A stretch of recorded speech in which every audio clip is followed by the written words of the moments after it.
ارے بتائیں نا کہ آپ لوگ ایسے کیوں دیکھ رہے ہیں مجھے، کیا کیا ہے میں نے؟ ہادی ان کے تاثرات پر خود بھی حیرت کا شکار تھا اور سعد نے بامشکل اپنے کہے ایک لمحے کے لیے روکے۔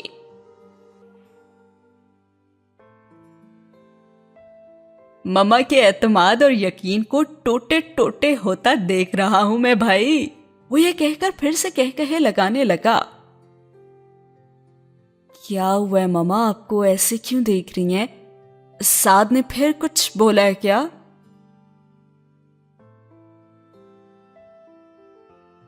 وہ اب کی پھر تشویش کا شکار ہوا اور ماں کے ایسے تاثرات اسے کسی انہونی کا پتہ دے رہے تھے، لیکن سعد کے کہے کچھ اور ہی کہہ رہے تھے۔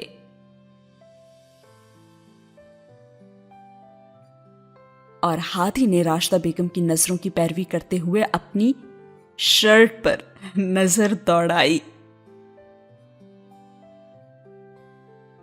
اور اگلے ہی لمحے وہ خود بھی شوق کی کیفیت میں تھا، کیونکہ اس کی سفید شرٹ پر پنک لپسٹک والے نشانات واضح تھے۔ اور کچھ دیر پہلے کے وہ لمحے اس کے ذہن کے پردے پر لہرائے۔ وہ اب ان دونوں کی نظروں اور شوق کا مطلب سمجھا تھا، اور وہ خود شرم سے پانی پانی ہو رہا تھا، اور اوپر سے سعد کے کہے اور راشدہ بیگم کی نظریں۔ اس نے ہاتھ اس نشان پر رکھ کر گویا اسے چھپانا چاہا، لیکن اب راشدہ بیگم کی نظریں اس کے چہرے پر تھیں۔ وہ اٹھا، ایک لمحے کو تو اس کی کچھ سمجھ میں ہی نہیں آیا، اور پھر اگلے ہی لمحے وہ سعد کے شکنجے سے بچتا ہوا اوپر کمرے کی طرف بھاگا تھا۔ سعد اسے پکڑنے کو بھاگا تھا، لیکن وہ پیچھے رہ گیا تھا، اور وہ راشدہ بیگم کی گود میں لیٹ گیا، اور وہ بھی ہنس رہا تھا، اور راشدہ بیگم نے ایک تھپڑ اس کے کندھے پر دے مارا۔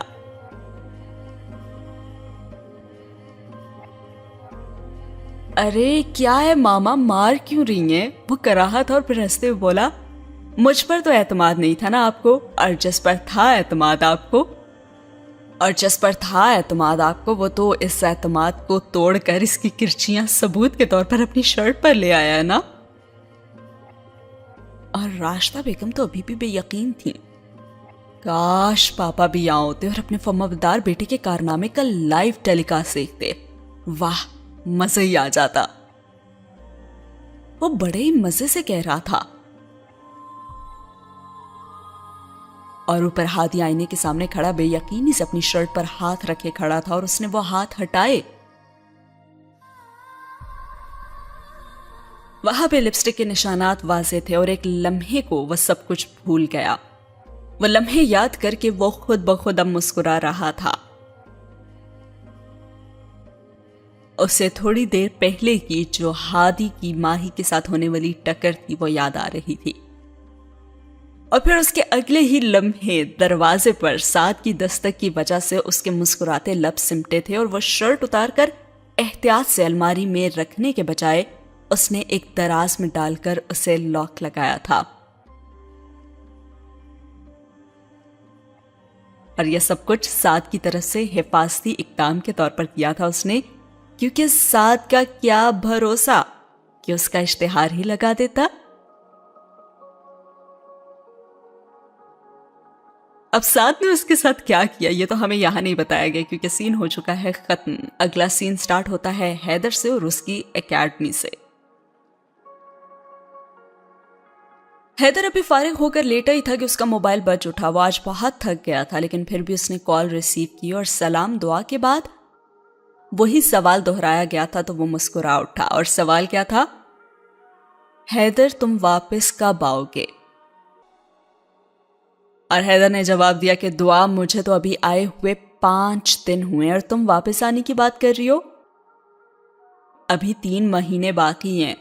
حیدر ایک بازو سر کے نیچے رکھتے ہوئے بولا۔ 3 مہینے کب پورے ہوں گے حیدر؟ اور حیدر نے کہا کہ 3 مہینے نا 3 مہینوں کے بعد ہی پورے ہوں گے۔ حیدر نے اسے اسی کے انداز میں جواب دیا تھا۔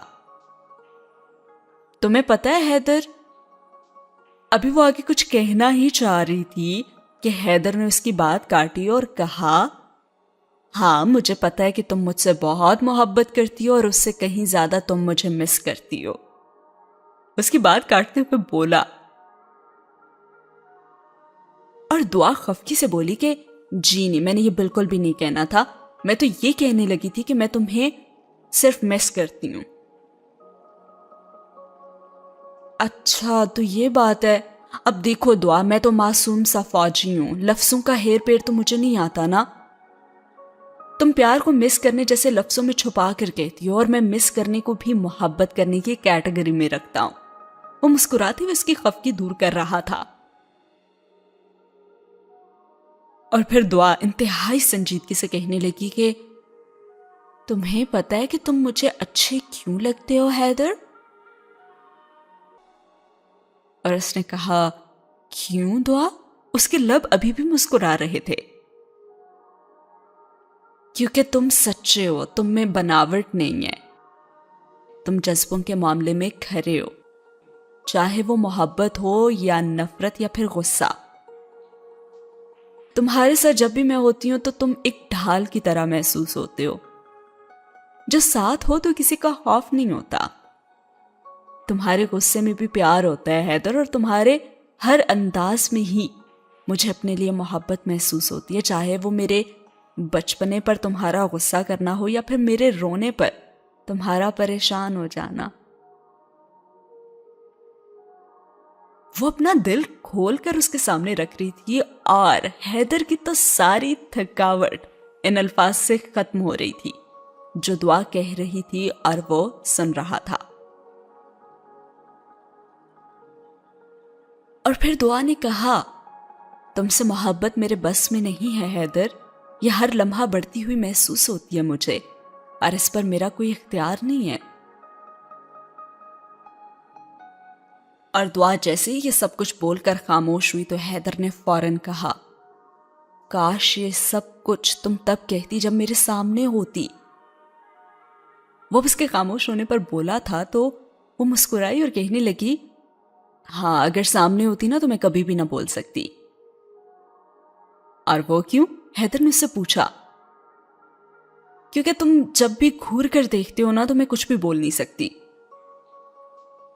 ارے پگلی، اسے گھورنا نہیں پیار سے دیکھنا کہتے ہیں، اور تم اس وقت بھی بلش کر رہی ہوگی، مجھے پورا یقین ہے۔ حیدر پر یقین لہجے میں بولا، اور دعا کے کانوں کی لوئیں تک سرخ ہو گئی تھیں۔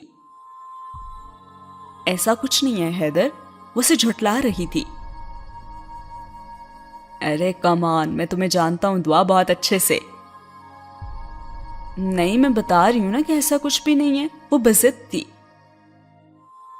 ایسا ہی ہے، تم ابھی بھی بلش کر رہی ہو اور تمہارے ہاتھ بھی کانپ رہے ہوں گے۔ وہ اسے چھیڑ رہا تھا اور واقعی ایسا تھا، دعا کے ہاتھ تک کانپ رہے تھے۔ حیدر تم بہت برے ہو، وہ خفگی سے بولی۔ اچھا تو تم پھر بھی اس بہت برے شخص سے محبت کرتی ہو؟ وہ اب کے کھل کے مسکرایا اور وہ بولی کہ تم واقعی سچ میں بہت برے ہو۔ اچھا برا ہوں تو کیا ہوا، ایک لڑکی کو تو پسند آ گیا ہوں نا ان سب برائیوں سمیت۔ کاش میں اس لڑکی کے چہرے پر بکھرے محبت کے رنگوں کو دیکھ سکتا۔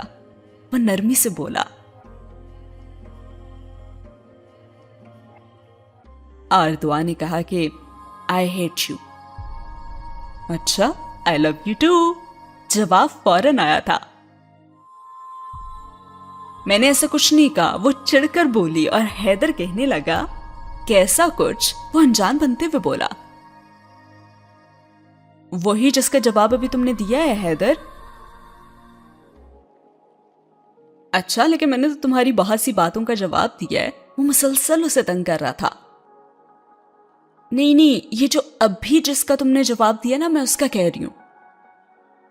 وہ بولنے پر راضی نہیں تھی، لیکن وہ اس کے منہ سے ہی بلوانا چاہتی تھی۔ کون سا سوال؟ کتنے سوال تو تم مجھ سے پوچھ چکی ہو۔ اور حیدر بھی اس سے اگلوانے کے ہی در پر تھا، اور فائنلی دعا نے بتا دیا کہ یہی I love you۔ ہاں تو I love you too۔ اس کی بات مکمل ہونے سے پہلے ہی بول پڑا۔